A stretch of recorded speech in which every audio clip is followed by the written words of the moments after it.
இன்று நாம் 7ஆம் வகுப்பு இயல் 2ல் உள்ள நால்வகை குறுக்கங்கள் பற்றி தான் பார்க்க போகிறோம். இங்கே 4 வகையான குறுக்கங்கள் உங்களுக்கு பாட புத்தகத்தில் கொடுத்துருக்காங்க.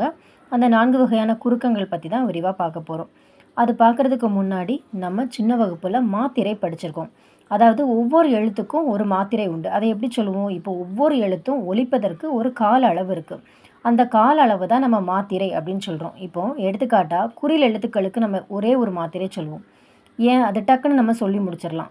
கா, சா, டா அப்படி சொல்லி முடிச்சிடலாம். குறுகிய ஓசையுடைய எழுத்துக்கள், அதனால அதுக்கு ஒரு மாத்திரை. அடுத்தது நெடில் எழுத்துக்கள். நெடில் எழுத்துக்கள் கொஞ்சம் நீண்ட ஓசையுடைய எழுத்துக்கள், அதனால அதுக்கு 2 மாத்திரை. கா, சா, பா இதெல்லாம் எத்தனை மாத்திரையுமா? 2 மாத்திரை. அடுத்தது மெய் எழுத்துக்கள், புள்ளி வச்ச எழுத்துக்கள், சீக்கிரம் சொல்லி முடிச்சிடலாம். இ, இர், இல், யு இதெல்லாம் மெய் எழுத்துக்கள், இதற்கு அரை மாத்திரை. இவ்வாறு ஒவ்வொரு எழுத்துக்கும் அதை ஒலிப்பதற்கு உரிய கால அளவை தான் மாத்திரை அப்படின்னு சொல்கிறோம். சில எழுத்துக்கள் சில இடங்களில் தன்னோட கால அளவை விட குறைவாக ஒலிக்குமா. இவ்வாறு குறைந்து ஒலிக்கக்கூடிய அந்த எழுத்துக்களை தான் என்ன சொல்கிறோம் அப்படின்னா குறுக்கங்கள் என்கிறோம். பாருங்க, ஒவ்வொரு எழுத்துக்கும் அதை ஒலிப்பதற்கு உரிய கால அளவு உண்டு. இதை மாத்திரை என்பர். ஆனால் எல்லா எழுத்துக்களும் எல்லா இடங்களிலும் தமக்குரிய மாத்திரை அளவில் முழுமையாக ஒலிப்பதில்லை. சில எழுத்துக்கள் சில இடங்களில் தமக்குரிய கால அளவை விட குறைவாக ஒலிக்கும். இவ்வாறு குறைந்து ஒலிக்கும் எழுத்துக்களை குறுக்கங்கள் என்கிறோம். தன்னோட ஓசையிலிருந்து கொஞ்சம் குறைவாக ஒலிக்கக்கூடிய அந்த எழுத்துக்களை தான் என்ன சொல்கிறோம்? குறுக்கங்கள் அப்படின்னு சொல்கிறோம். இங்கே புத்தகத்தில் 4 வகையான குறுக்கங்கள் கொடுத்துருக்காங்க. என்னென்ன அப்படின்னா ஐகார குறுக்கம், ஔகார குறுக்கம், மகர குறுக்கம், ஆயுத குறுக்கம். இப்போது நம்ம முதல்ல பார்க்க போகிறது ஐகார குறுக்கம். ஐ உங்களுக்கு பார்த்தாலே தெரியும். ஐகார குறுக்கம். ஐ ஓசையுடைய எழுத்துக்களை தான் என்ன சொல்கிறோம்? ஐகார குறுக்கம். ஐ, கை, பை இதெல்லாம் ஐகார எழுத்து. இது தனியாக வரக்கூடிய அந்த இடத்துல தன்னோட மாத்திரை அளவில் முழுமையாக ஒலிக்குமா? நான் ஏற்கனவே சொல்லியிருக்கேன், நெடில் எழுத்துக்களுக்கு 2 மாத்திரை. இந்த ஐ, கை, பை இதெல்லாம் நெடில் எழுத்துக்கள். இதுக்கு எத்தனை மாத்திரைமா? 2 மாத்திரை. இந்த 2 மாத்திரை அளவுடைய சொற்கள் தனியாக வரக்கூடிய இடத்துல முழுமையாக ஒலிக்குமா? ஆனால் இதே சொற்களுக்கு முதல்லையோ இடையிலையோ இறுதியிலையோ வந்துச்சு அப்படின்னா தன்னுடைய மாத்திரை அளவிலிருந்து குறைந்து ஒலிக்குமா? இவ்வாறு குறைந்து ஒலிக்கும் எழுத்துக்களை தான் என்ன சொல்லுவாங்க? ஐகார குறுக்கம்.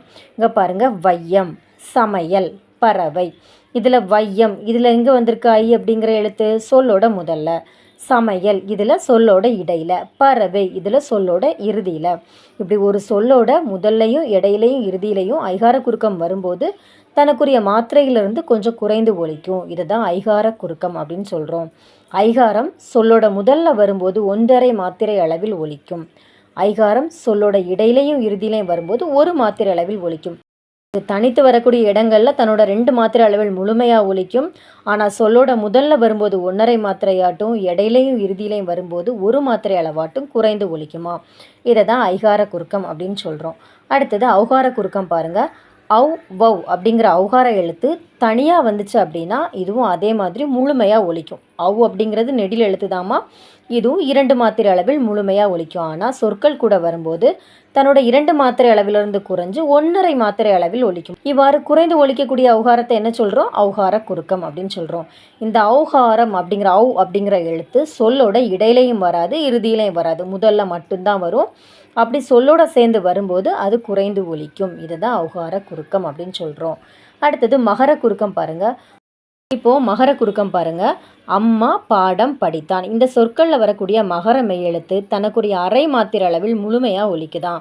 அதாவது மெய்யெழுத்துனா மெய்யெழுத்துக்களுக்கு எத்தனை மாத்திரை பார்த்தோம்? அரை மாத்திரை. அம்மா பாடம் படித்தான். இந்த 2லையும் வரக்கூடிய மகர மெய்யெழுத்து, அதாவது மெய்யெழுத்து தனக்குரிய அரை மாத்திரை அளவில் முழுமையாக ஒலிக்குது. அடுத்து பாருங்கள், வலம் வந்தான்.